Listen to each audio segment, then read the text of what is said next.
One Meite Organization WMO gi Maikidigi Yamna Maruba Po Samato Limatudi. Manipur Film Forumna Atuba the Meeting Sanga Dabani, Rangi Todo the Khaba Masana, the Mitareni Gimanunda, Soikre Lankre and Miam Kanga Sangduraka Dabani Amadi, One Meite Organization the Pau Poroka Dabani, Equigi Nakisana Bibu, Pangtoli Bartising WMO Natumina Lateroi, Manipur Film Forumna Magi Makada Ladyba, actor, actress Singbu, Amadi, director, producer Singbu, Maite Equigi Nakisana Bib Singbu, Nakna Sanaba Akan Basana Kanglot Amatuba the Sembiu. Miamgi icon oriba singna nakhona tawriba sing adu yengduna matau tamnaribani haibasi kaugumsi South Indian actor actress amatara makhoi nat ki sanabi khak hiktokte maramdi makhoi si miamgi himai sumgadaba mioi amamni haina masana masagi thang adungangna chatli asumnai koisu leiriba artist singna makata na modernization gi mingda luhongba madi atei thoram singda maring marang naba toroklabadi One Meite Organization na akanba meeting sanglakani maduda thorakpa apapata nasana sana yana lauzagadabani haina One Meite Organization gi maikedegi phongdokli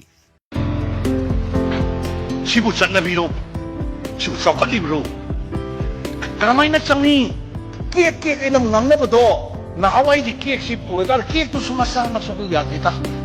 마트롤 어디 나타가디 아시미미 마티카야 이거 리싱 따라 마타군 기마야다 비버기 아든 항암 버더니 꾸이 넥다리 하이디 이제 아도 이 포드시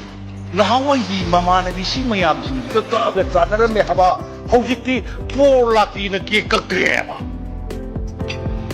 시부 거기 저 시홍의니시